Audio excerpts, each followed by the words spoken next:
코로나19 확진자 수가 어제에 이어서 오늘도 500명대 후반을 기록했습니다.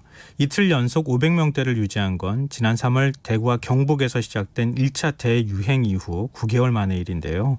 정부는 거리 두기 단계 격상 여부를 오는 29일 일요일에 최종 결정할 방침이라고 밝혔습니다. 고려대 안산병원 감염내과 최원석 교수 연결해서 이 문제에 대해서 좀 더 자세한 얘기 나눠보도록 하겠습니다. 교수님 안녕하십니까? 네, 안녕하세요. 네, 오늘 일일 신규 확진자 수 보고 깜짝 놀란 분들 많을 텐데요. 569명이 발생했습니다. 이틀 연속 500명대를 기록한 건데요. 교수님께서는 현 상황 어떻게 평가하십니까? 네, 누구나 느끼고 있으시겠지만 굉장히 위험한 상황이죠. 또 환자 발생의 양상을 보면 상황이 금방 가라앉을 것처럼 보이지는 않거든요.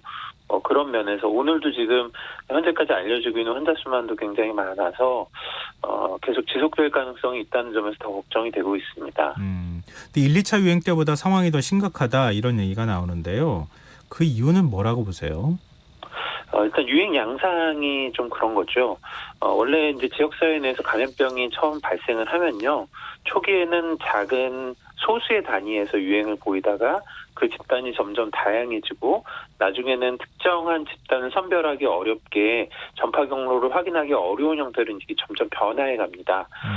지금의 상황을 보면 이미 집단이 굉장히 다양해져서 어떤 특정한 위험 집단을 선별하기가 되게 어려운 상황이 된 이제 생활 속에서의 전파가 관찰되고 있다는 점에서 이미 유행이 지역사회 내에 상당히 진행하지 않았나 이런 생각이 들고요.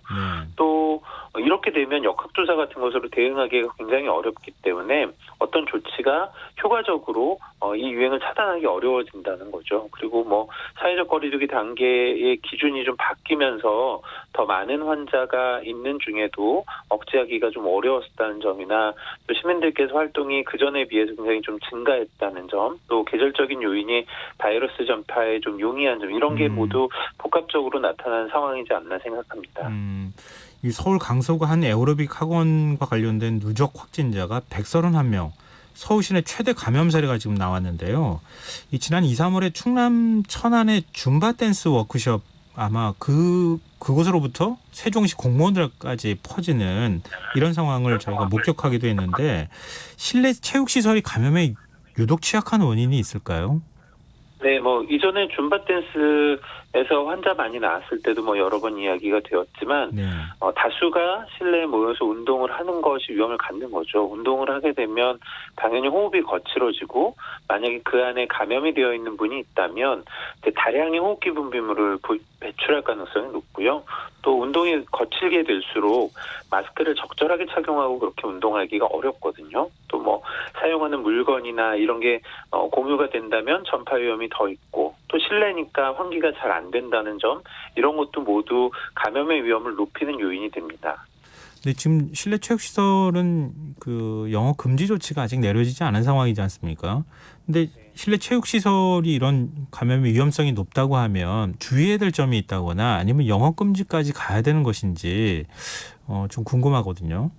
사실 환자 발생이 지금처럼 증가하고 있는 상황이라면 이용을 하지 않으시도록, 그러니까 영업 금지가 아니어도 이용을 하지 않으시도록 사실은 좀 권고해드리고 싶고요.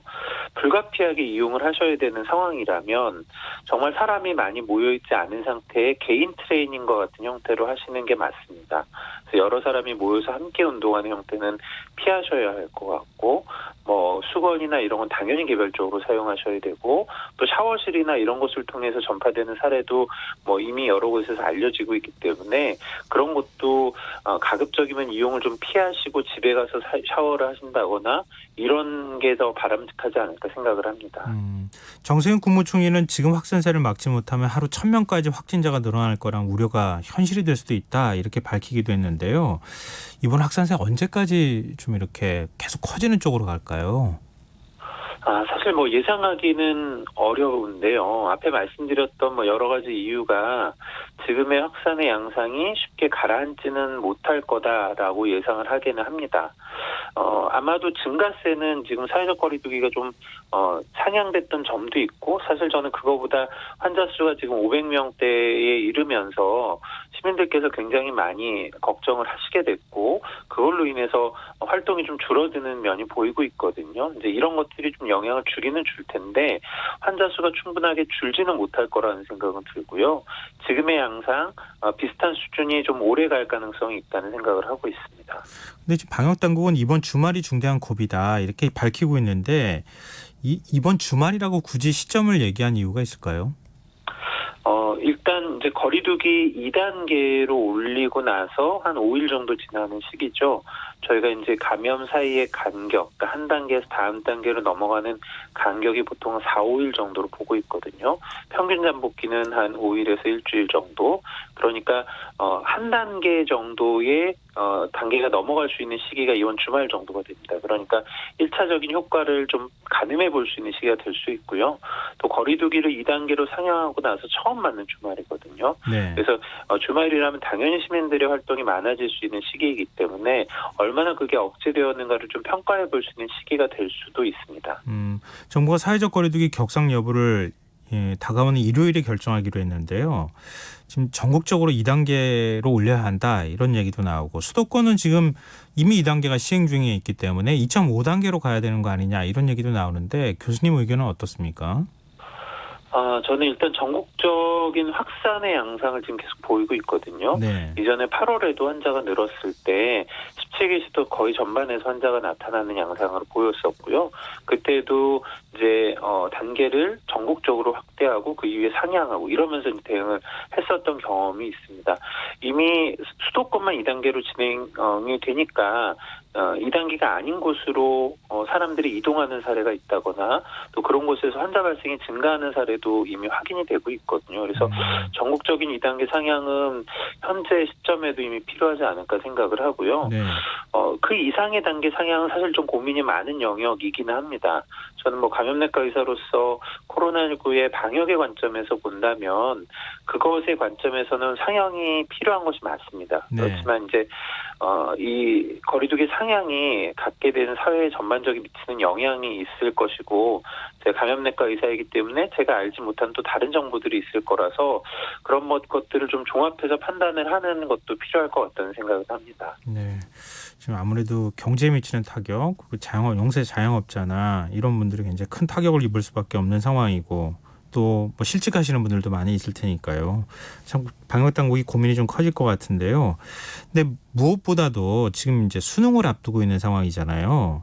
지금 수능이 일주일도 채 남지 않았는데 기존 학생 확진자들의 감염 경로 중에 70%가 가족 간 감염이라고 얘기를 하고 있는데요.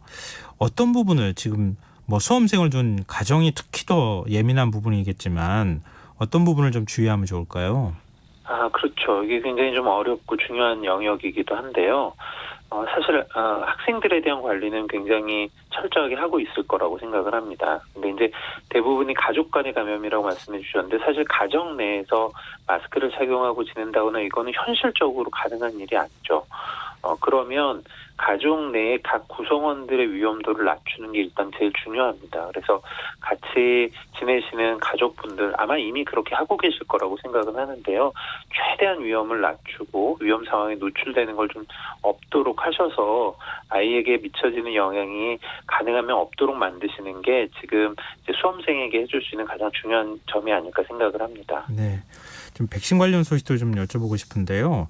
지금 미국 상황이 심각하다는 거는 많은 분들이 아실 텐데, 지금 더구나 또 추수감사절 연휴에 들어간 상황이어서 훨씬 상황이 좀 심각하다고 하지만, 이 트럼프 대통령은 다음 주부터 백신 배송이 시작될 거라고 얘기를 했거든요. 지금 백신이 실제로 접종이 이루어질 수 있을까요? 12월에 첫 접종이 시작될 가능성은 있습니다. 그러니까 일단 지금 FDA의 긴급 사용 승인을 아마 신청을 한 상태일 거고요.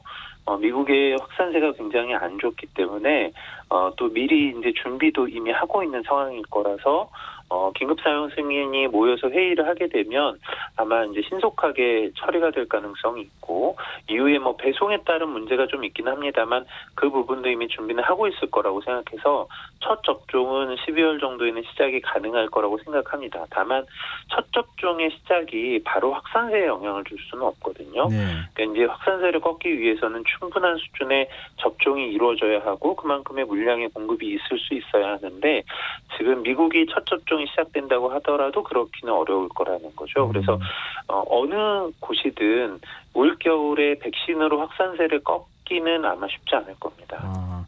지금 우리나라 백신 수급 상황과 관련해서 박능호 보건복지부 장관이 5개 백신 업체와 계약을 추진 중에 있다. 물량 부족은 없을 것이다. 이렇게 밝혔는데요. 우리나라 국민들은 언제쯤 백신 맞을 수 있을까요? 네, 뭐 상황은 좀 봐야 하겠죠. 또 일단 미국이나 유럽 쪽에서의 사용 승인이 어떻게 이루어지느냐 아마도 먼저 갈 테니까요. 네. 그런 것들도 영향을 줄 겁니다. 다만 이제 만약에 사용 승인이 차질 없이 진행이 된다면 그 이후에 우리나라로 들어오는데 아주 많은 시간이 걸릴 거라고 생각하지는 않고요. 예. 그런데 우리나라에 들어온다고 하더라도 마찬가지인데 어느 나라도 그렇겠지만 한꺼번에 많은 물량을 갖고 들어오진 못할 겁니다. 그러면 처음에 들어왔을 때에는 고위험군 또는 일선에서 환자를 진료하는 의료진에게 먼저 접종이 시작될 것이거든요. 네. 그리고 나서 순차적으로 범위를 넓혀갈 것이라서 네. 일반 인구, 일반 시민들께서 맞을 수 있는 시기는 아무리 빨라도 내년 중반, 후반은 되어야지 네. 가능하지 않을까 생각을 합니다. 네, 알겠습니다. 오늘 말씀 여기까지 들어야겠습니다. 말씀 고맙습니다. 예, 감사합니다. 네, 지금까지 고려대 안산병원 감염내과 최원석 교수였습니다. KBS 라디오 김성환의 시사야 1부 순서는 여기서 마무리하겠습니다. 전 11시 전과 2부에 다시 찾아오겠습니다.